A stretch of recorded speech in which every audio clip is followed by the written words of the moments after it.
You are listening to Productivity Straight Talk with your host, Amber De La Garza. Amber is a sought-after productivity coach, trainer, speaker, and writer who gives entrepreneurs the straight talk on personal productivity. No BS, fluff, or overused jargon. Just actionable strategies to get results and succeed in business. And here is your host, Amber De La Garza, the Productivity Specialist. Welcome, and thank you for listening to Productivity Straight Talk.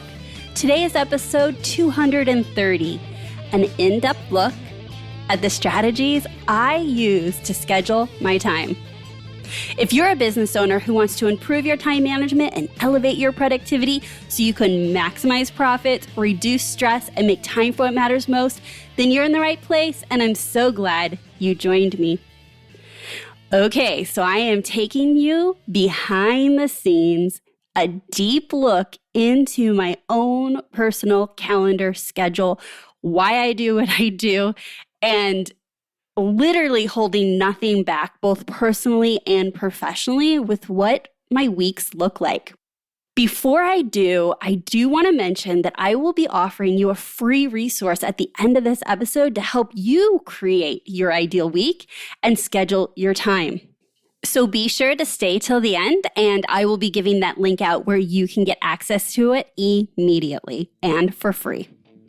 And now, let's get to the straight talk. So I was thinking about this as I was preparing for today's episode, and I was like, what is the underlying methodology to the way I approach my schedule? And what came up for me was that I approach it as being proactive and planning my time so that it's invested to work for me and my business and life. And that's what I want for you. I want you to be proactive and plan your time and your schedule, which can be incredibly empowering so that it works for you, not against you. That it supports you in what your vision of success is for your business and for your life. And so let's dive into some of the strategies that I personally use to be able to accomplish that. As we navigate through today's strategies, I want you to think about putting together a puzzle.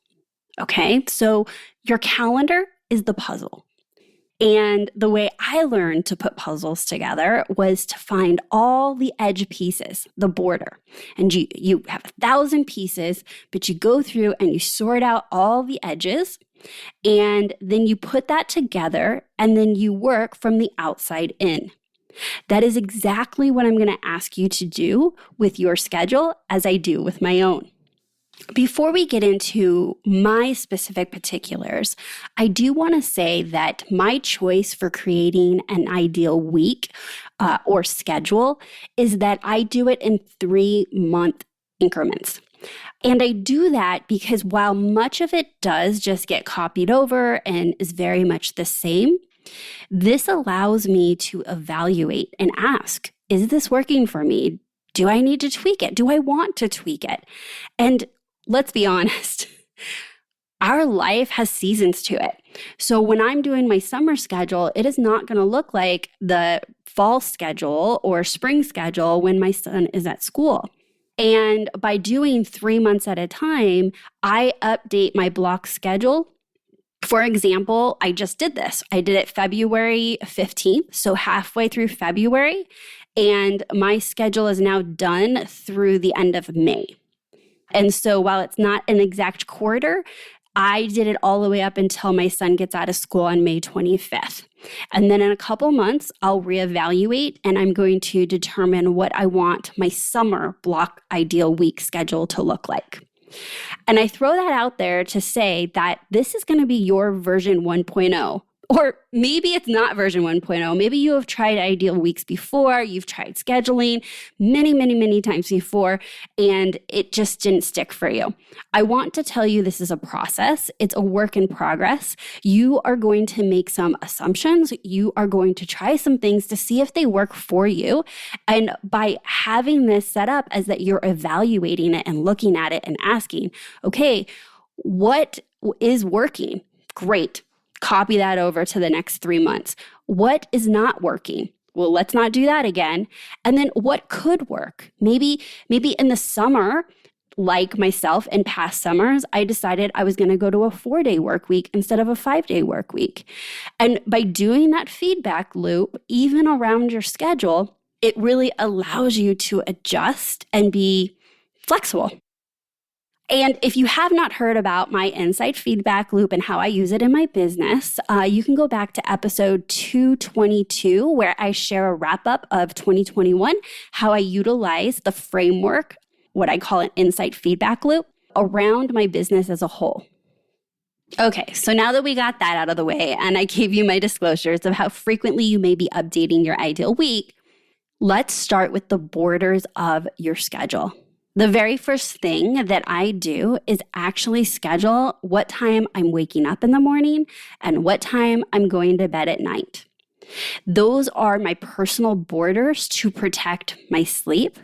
And so that I can schedule all the way up until it's time to transition to going to bed on most nights. And I'm also able to schedule what we'll talk about in a little while are my routines around those initial borders of what time do I wake up and what time do I go to bed.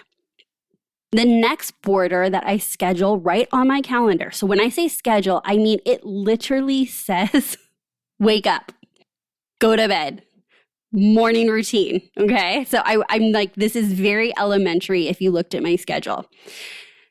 The next time I want you to identify is what is your work start and end times? And that's going to be the borders of your workday. Now, this does not need to be the same every day. It could be that maybe it's like 3 days a week, you start work at this day, but 2 days a week, someone else can take the kids to school, or you don't take the kids to school and you can start earlier. Or perhaps you want to take a yoga class 2 days a week and you're going to, instead of coming in at the time you would normally come in, you're going to push it 1 hour to get a yoga class in the morning. So it does not need to be the same every day, but you do need to identify what those boundaries are. The next thing that I do with my schedule is I plan the days that I'm not working. So the assumption is I'm working 5 days a week, Monday through Friday, and I'll go through my calendar and put holds on all days off that I want for PTO, like personal days off, like if I'm doing appointments or have something where I just want an afternoon off because there's appointments I need to take during the workday. But actually the very first thing that I do, and I do this on a annual basis, is get my son's school schedule and I block off all school days off. So I'll block off, Thanksgiving and Christmas and all the 3-day weekends and the teacher in-service days, and those all get blocked off. And then some of the teacher in-service days and even optionally some of the 3-day weekends, I may decide to take or not take as I get closer to them, but those are always blocked off ahead of time. And so really what I'm looking at is, maybe over the summer, like I said earlier, I would have just gone and blocked off. Nobody can schedule appointments with me on every Friday, June through August.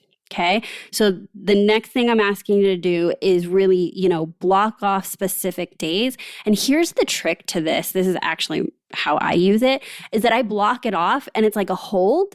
And then it's like, oh, things are busy, or maybe I choose to work, then I just release the hold and it's like magical. It gets filled up with appointments and work and whatever. And so I really like the hold option, and it feels incredibly empowering and freedom of being able to be like, yeah, all right, we'll put that back on the calendar if I choose to. The other border that I want you to put on your schedule, or I'm suggesting that you put on your schedule, is lunchtime. Yep, you will see a block of time that literally says lunchtime 5 days a week for me. And for me, it's 1 hour. In the past, I've also played with doing a few days a week that was an hour and a half, and I actually take a power nap. Right now, for whatever reason, my energy has been really good. I haven't been in need of an extra long lunch break. So my lunch break is 1 hour, and that gets blocked off. Again, these are the borders where we're going to fill in everything else. But if you don't first start with blocking off lunch, what happens is you will get filled up. And really what I'm referring to is something called Parkinson's Law. Parkinson's Law says that tasks expand to the amount of time given. So if you're not blocking off lunch and it looks like white space, bam, it's filled. If you don't block off Friday afternoon, bam, it gets filled. If you don't have a hard stop as to when you are ending your workday, it's going to roll over into 5:30, 6:30, and it just keeps going. And so a lot of this is also making a declaration of, I do not work after fill in the blank. Or I don't work on Friday afternoons, or I don't work on Thursday mornings because I take a dance class. It's you declaring to create the time and space to allow for what your goals are and your vision of success. Next is your routines. So I recommend that you have personal and business routines, 2 of them each. So 4 routines to bookend your day. A morning personal routine, a morning business routine, a business evening routine, and then a personal evening routine. Okay, so those are the borders. What does my specific calendar look like? All right, I'm actually pulling my calendar up right now. I'm getting off my outline for today. 5 a.m. to 6 a.m., morning routine. I wake up at 5 a.m. 6 o'clock to 7 o'clock, I'm getting ready. My son is getting ready for the day. 7 to 7:30, I'm taking him to school. And then my work day starts at 7:30 in the morning. That's what I love. And that's what I love right now, but that's not how it always has been. My son just went to junior high. His school schedule changed and he starts a lot earlier. But for all of elementary, so 5 years of in my business, I didn't start my workday until 9:15, 9:30, generally Monday through Friday, because he started school at 9:05. And I made my schedule adapt so that I could take him to school. What's next? What else did I share with you? Okay, so what time do I end my day? Every day I end my day at 2:45, and that's when my son gets off the bus, and that is when I go and pick him up. Right before that, on Monday, Wednesdays, and Fridays, well, not Fridays. I'm actually literally looking at my schedule. So Monday and Wednesdays, I do my daily wrap at 2:30 to 2:45, and then I go pick him up. Tuesdays and Thursdays are a little bit different. I actually am coaching. We'll circle back to that, but I'm working with clients until 2:45, and then I leave and go pick him up, and then I come back and do my daily wrap, which is my daily review and action plan.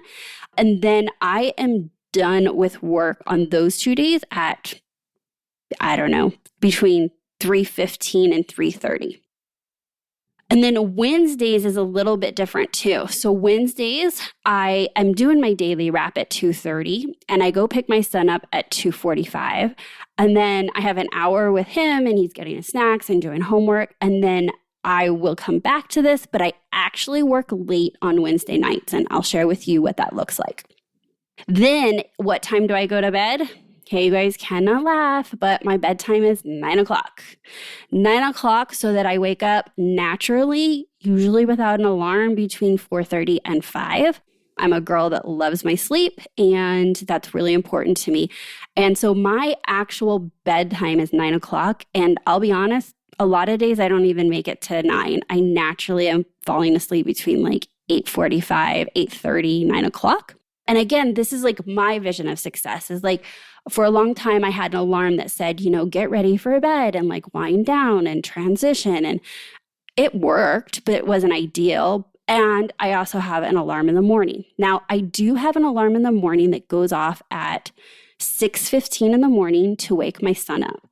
And I use that as like my emergency backup. But if I slept in between my natural is 4:30 to 5 until 6:15, I'm like, must have needed it. And I'm good with that. Like that is my vision of success, is that I don't feel like I want to be a slave to my schedule. But what I do is set up my schedule so that it supports me. To recap the borders, it's wake up time, bedtime, work start time, work end times, days of the week that you're not going to be working, lunch times, and then you're going to schedule your routines. We have the border, so let's start filling in the interior. And I want you to think of the interior of your schedule like puzzle pieces, except for there's not only one way they fit. You're going to create your ideal week, but in this case, because it is our schedule and it's actually on your calendar, you do have the ability to move things around if you need to make it fit. And this is also one of those, like, it's structured with a lot of flexibility. So some of the strategies that I use around the interior of my schedule is that I have theme days. And theme days leverage the idea of combining like tasks or activities or meetings together to give you flow, efficiency of energy, and really allow your mind to be like, hey, like flip a switch. Today is a client coaching day, or today is podcasting. And with the exception of a couple days, it's not an entire day, it's only one thing. It's just that when I do those things, they're on those days. Stick with me, because I'm going to actually be like literally laying this out for you. The next thing that I do, and this also has a little bit to do with the days off, which I'm not sure why I didn't mention earlier, but because I coach my clients Tuesdays and Thursdays, the first and third Tuesdays and Thursdays, or they're on the second and fourth Tuesday or Thursday of the month. So I coach my private coaching clients twice a month. Anytime there's a fifth Tuesday or Thursday on the schedule, I block it off and it's a hold. So in addition to like 3-day weekends and the time off my son has and family vacations and things like that, I block those off as bonus days, and I literally label them as bonus days. And I look forward to them because I get to schedule projects, or I get to take the day off, or I get to, power through a whole bunch of tasks or things that need to be done in the business. And they happen frequently enough throughout the year that they truly feel like bonus days. And so while there's structure to identifying it, the flexibility is I get to decide what I'm going to do with it. Because, like I said, Parkinson's Law, if I didn't block it off, it's like, oh, I had no coaching appointments today. But how did my schedule get full? It just happens. I want to choose what I do with it. And sometimes maybe I decide to release it and open it up for appointments or meetings or anything like that. But in most cases, I truly do cherish them as bonus days. And then the other strategy that I use around the interior is that when I am laying out my ideal week, white space is my best friend. I am not trying to plan something for every hour of the day. White space is the glue that holds all of this together. No day goes exactly as planned. Nothing planned can be actually foresee the unexpected. And so if you really want the things you plan to work out, we have to have white space. And the amount of white space I have may be different than the amount of white space that you may have or need. But this is part of the experiment of how much unscheduled time do I need to keep everything flowing most days as you wish. So white space is unscheduled, unplanned time from like now, right? Like I don't get to a day where it's all like a big gap, so white space, but I'm not going to be planning ahead of time all the time in my day. Next are the business time blocks that I hold for my high value activities. Now, my high value activities are the activities that only I can do in my business that move the needle. They literally help me achieve my goals in my business. And if you've heard me talk about it in previous episodes, your high value activities can fall in one of 4 buckets. So I want to review those briefly with you just so that you can hear this in context and see how this is laying over on my schedule. So the first bucket is marketing and visibility, how you let the world know what it is you do and how you can help them. Number 2 is sales. So having actual sales conversations, asking people to work with you or buy your thing. The next one is servicing your clients. So that would be how you're actually delivering the thing that you're selling, or maybe you're creating another offering, or anything to do with how you actually make your money in your business. And then the fourth bucket is leadership. And so as your business is growing and expanding, there are going to be activities such as leading your team and delegating. And those are highly, highly valuable activities that only you, the CEO, the business owner, can do until you're massively expanding and have like management involved. But let's just say you're the CEO, you're the business owner, and you have a team. That team needs your leadership, and that cannot be squeezed out of your days and your weeks. And that's why it's also a high value activity, because when you're investing in others and they're successful, they're able to serve the business and multiply your time. There's my quick and dirty summary of high value activities and the 4 buckets that you will find your high value activities in as a business owner. Let's get back to my schedule. On my schedule, I have blocks of time that are held for, you're going to guess it, podcast recording. Now, podcast recording is my marketing and visibility activity. This is something that only I can do. I'm the one that delivers this episode every single week. And so I can't squeeze that out. I cannot say all these other things are more important, including even servicing my clients being more important than continually showing up and investing in the thing that makes this whole train work, which is consistent marketing and visibility.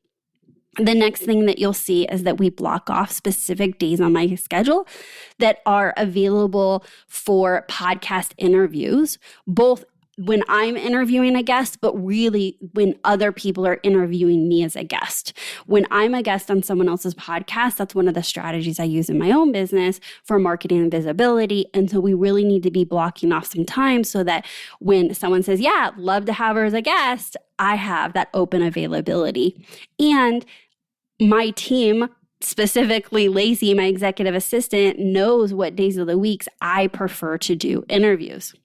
Another block of time we'll see on my schedule is social media. I have a little bit of time every single week where I am reviewing the content that's being created for social media. I am also scheduling specific time with my content manager around creating the content for social media. And so it's just really important that that's something consistently that shows up in my schedule. Next is the sales bucket.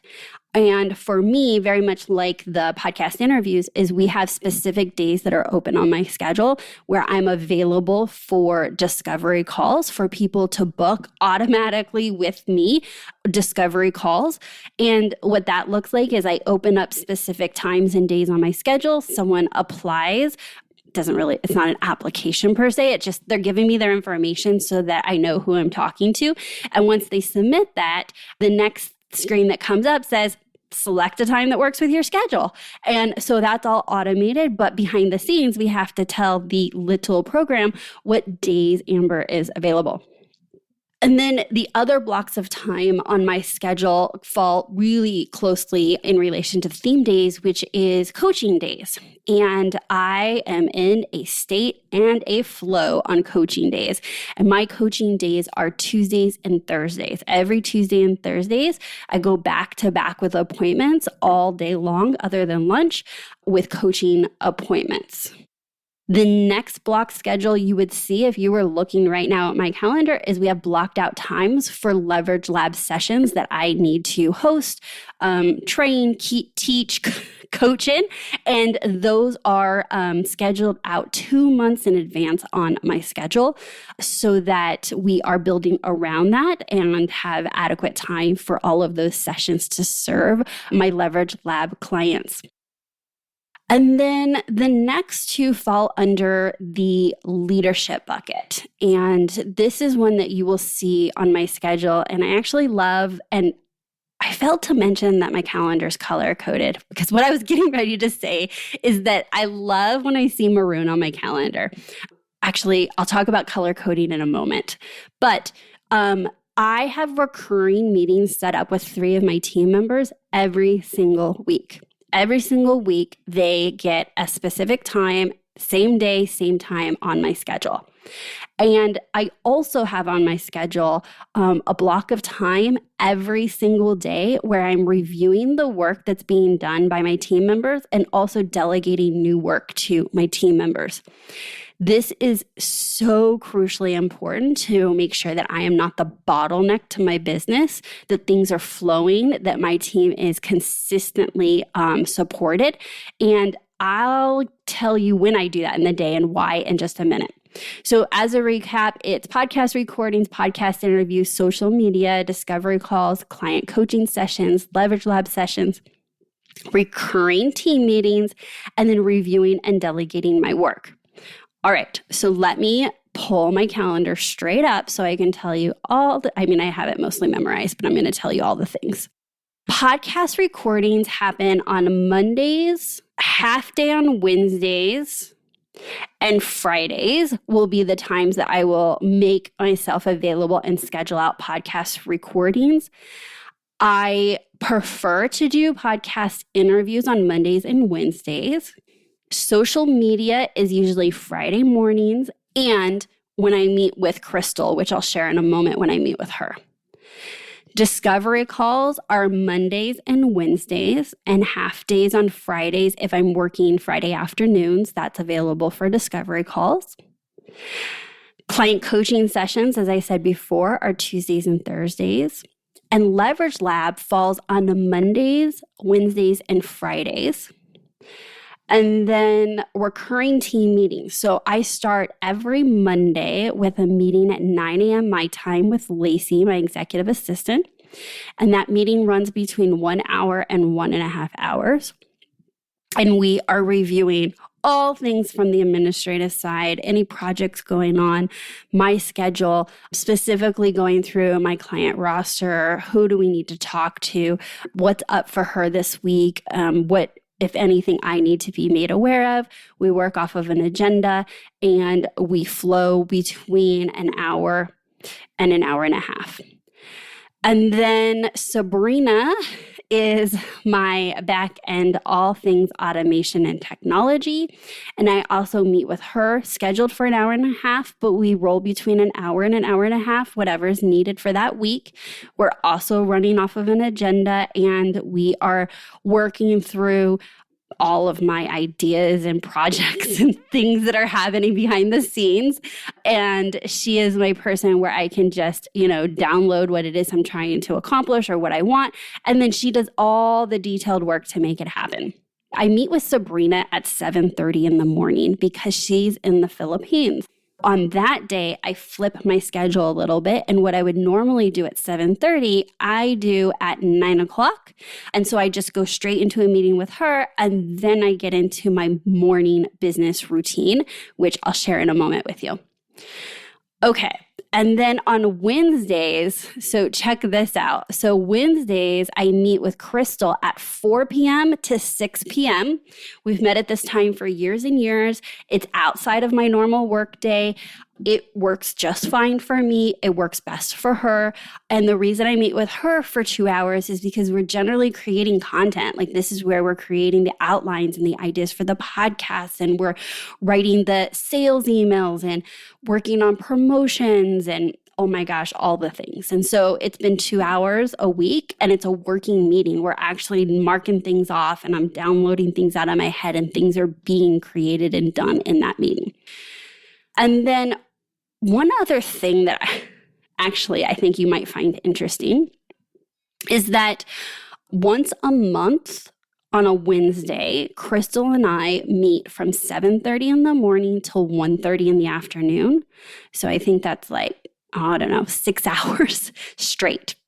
And we'll do a working lunch, barely, but we'll do a working lunch. And we've done this meeting every single month for years as well. And what that does is allow me to batch content creation. So this is where we'll spend 2 hours on social media for the next 2 months and batch it. This is where we'll pump out several outlines for the podcast, like determining what they are. This is allowing us to get into some deeper work and larger batches of time. And it seems like a 1-month cadence works really well to keep things going behind the scenes. And I love collaboration, so I create a schedule that allows me a lot of collaboration with my team members. For me, those meetings don't seem long at all. It seems like it gives me energy. I love my team members. I like the culture. I like the chit chat that we get to do on those meetings. I like the collaboration that we do. And so I'm just sharing with you what works for me and for my business model. Take whatever inspiration or pieces of this that might work for you. And then the part about the delegating and reviewing the work. So what you'll see on my schedule is anywhere, generally it's an hour and a half. Some days it's an hour, no less than an hour, that I am doing my business morning routine. And my business morning routine consists of processing my emails, responding to client communication, reviewing everything that's tagged for Amber to review, delegating new tasks or projects, and then just random admin. And that's an hour and a half. And that's how I start my day. Much of this is, not being the bottleneck to my team and communicating. So it's a high value activity. It's leading them and answering their questions and making sure they're taken care of. And then some of that hour and a half is just strict admin. For me, you've heard the eat that frog, do the hardest thing in the morning, just tackle it while your willpower is the best. That does work for a lot of people. And that is a strategy that is valid for a lot of people. But that's not me. I'm like a car that needs warming up, and I want to clear this slate, sort of say. I just want to clear it. I want to know that my emails have been taken care of, my team has been taken care of, my clients have been taken care of. And then I'm head down almost the entire rest of the day. And so that flow works really, really well for me. And then I mentioned earlier that I had an evening business routine, which was my daily wrap, which is my daily review and action plan. It's something that I am an avid proponent of, and I teach and work with my clients on this. And this is just about reviewing your day and making a plan for tomorrow. And that should take about 15 minutes every day. So let's talk about personal. I actually block out time on my schedule for personal items as well that are supportive to my vision of success and personal goals. And you heard me say earlier that I have a morning routine. And in that morning routine, I'm going to keep it personal, but that is where I am putting in the things that are supporting me personally. Working out, reading, studying something that I just want to learn up on, definitely drinking a cup of coffee. It's a slow morning routine, and I have several things that I work in there, and the actual routine adjusts and changes over time. But what I wanted to say is that I also include blocked out time for self-care. And you've heard me reference a couple times like, I'll block off a Friday afternoon or a Friday. And this is where I'm scheduling doctor's appointments for myself and for my son. I will make sure that I, have anything that I need to do during the week. If it has to be during business hours, I'll block off that time for self-care. But I also block off time, and this is usually always after hours, like after work hours, is that I'm getting my nails done, I'm getting my hair done, I get a massage once a month. Those are things that if I don't put on the schedule, and it's happened, like I literally will leave from getting a massage, not schedule the next one, and 2.5 months go by and I'm stiff and sore, and I'm like, why do I feel this way? Oh my gosh, I got out of the routine of getting my massages. And that just goes to the power of when you schedule it and you have a routine around scheduling it, it happens, but out of sight, out of mind. And then I schedule quality time with my son. My husband works 2 nights a week. He teaches at night. And one of the nights of the week, I am dating my son. I take him to dinner. We'll do something fun. We'll sit out on the patio and play Uno or cards. It's just my time to connect with him as you would your significant other, which brings me to date night. And I don't have it blocked out here in a sense where it's like every second Tuesday is every second Saturday is date night. But I will block out some time to be like, oh, like Eric's got this thing going on. And my head goes, I bet I can go do breakfast with my husband on Saturday, right? And so we can do day dates, we can do breakfast dates, we can do evening dates. But for me, it's about scheduling it and being proactive and thinking of things that I want to do with my husband and then making it a reality by scheduling it. That's it. Okay. I have just shared with you what time I wake up, what time I go to bed, what my morning routine and getting ready looks like. Like now, you know, it takes Amber an hour to get ready in the morning. You can see that based on all of those blocks, right? So we've got the borders and then we've got the inside blocks, that everything I didn't share with you is white space. So for example, I have on my calendar, I'm looking at like the week of April 25th. So other than my morning personal routine and my business morning routine and meeting with Lacey, I'm free the rest of the day. And then it just happens to be this is the week that I'm meeting with Crystal, so I'm not free on Wednesdays. Coaching, all my clients are in there. Friday, I literally have one appointment for Leverage Lab in there, and I'm free all day Friday. There's a lot of white space. And this is when I add in all the other things that it takes to run the business and the tasks that show up. But for me, in this time in my life, this is an ideal schedule. The ideal schedule is that I am being proactive and I'm making choices about what I want it to look like and feel like. I'm saying I want to work from 7:30 in the morning until 2:30 and 2:45 in the afternoon. That I take every other Friday afternoon off. Well, to make that happen, I have to be very strategic and efficient with the time I do have during the week to run the business that has been created. And I believe you can do the same thing too.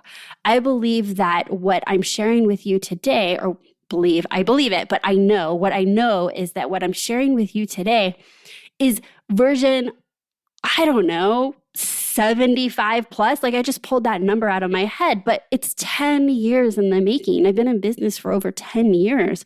And so it's what it looks like today. And by the way, this is only what it looks like till May 25th, because it is going to look much, much different. This summer, I'm going to be shortening my meetings with my team. Some of my team members I'm going to go to probably every other week. I am going to most definitely not be working Fridays again because that worked well last summer. And so now that's going to be what it looks like for 2 to 3 months. And then I'll go back to a regular, probably a more traditional work week. I get excited about this stuff. I got to tell you, everything I shared with you might sound a bit structured. And I want to tell you that it actually gives me so much more freedom. It allows me to choose the things I'm going to do with my time, be highly aware of the things that I'm saying yes to, they get on my schedule. And I think that that's so important for all of us. You know what I promised you? I promised you that I would talk to you about my color coding. So I'm looking at it, and this came up when I was thinking, maroon. So my team members, when they're scheduled, their color is maroon. When I'm with clients, private coaching clients, or in Leverage Lab sessions, those are green for money. It's when I'm making the money. Admin is gray, and anything personal is yellow. And any routines like the daily wrap or the morning business routine is blue. Podcasting is teal. Actually, yeah, teal. Content creation is teal as well. And marketing is like general marketing outside of podcasting or content creation is orange. So teal is my favorite color. So that's why I picked it for podcasting. Green for money, gray for admin because it's and yellow because it's bright and makes me happy when I see personal things on my schedule. And then when I'm being interviewed, they're purple.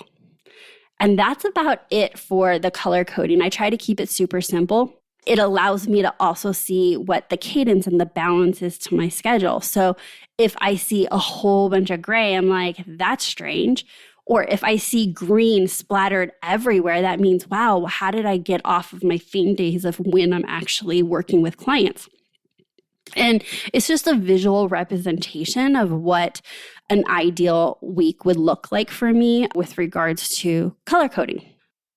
Okay, so I promised you that if you stayed till the end, I would share with you a free resource. And so I'm offering a free resource to help you create your own ideal week and schedule your time. And this free resource is a Google Sheet where I outlined all the steps that it takes for you to create your own ideal week, starting with the borders. And you're going to be able to customize this and draft something up and play with it. And then once you get it to be what you like, then you'll transfer that to your actual schedule. And this is really important because while I'm giving you the tool in a Google Sheet, that can't be where it lives because that's not what you're looking at when you're making decisions about what you're going to do with your time and not. Your ideal week does need to lay over your calendar. But I have found that having a tool to play with it and move it around and do all of that outside of your calendar is incredibly helpful. I would love for you to go grab this resource right away for free. And you can do that by heading on over to amberdelagarza.com/ideal week. Again, that's amberdelagarza.com/ideal week. I've loved having you listen to this week's episode of Productivity Straight Talk. And I sure hope you found me pulling back the curtains, taking a deep look into my calendar and schedule was valuable and insightful. I really wanted it to be raw and just me talking about what has worked for me, why I do what I do, the thinking behind it. And if you can pull out any of these nuggets where you're like, I want to try that or this could work, I want you to actually take action on that. I don't want you to just think, yeah, I could do some of that, or, this or that could work for me. You are not going to know until you try it. And by trying it, it means take action. It means download the free resource I'm sharing with you so that it outlines what I talked about today of all the things you want to check off and create your borders and then fill it in with your high value activities. And then it's going to allow you to play with it and then put it on your schedule. And you don't even need to do all the steps. Maybe you just start with the border, which is a highly recommended, is that you start with your borders, work that through for a while and see how that feels. And then once that feels good, then you start building in the inside. But with all that being said, no change. Without taking action, nothing will change for you or your business. So go take action and download this free resource by heading on over to amberdelagarza.com/ideal week. And before we close out, I wanted to send out a special thank you for Lynette. Lynette recently left me a review on iTunes, which I highly appreciate. And you could do this too, and I'll give you a shout out on a future episode. This really, Lynette's letting you know what her experience is with the podcast, but also those that have never listened can hear and see what kind of value they may get by listening to Productivity Straight Talk. So Lynette said, I love the simple and actionable tips shared in each and every podcast. I'm naturally a productive person, and I still find myself coming back to Amber's podcast to continue refining my habits and even my team structure. Thank you so much for being a listener, Lynette. And I am so happy to hear that you are finding value in each of the episodes and you took the time to leave me a review. So that's my straight talk for today. Until next time, have a productive week.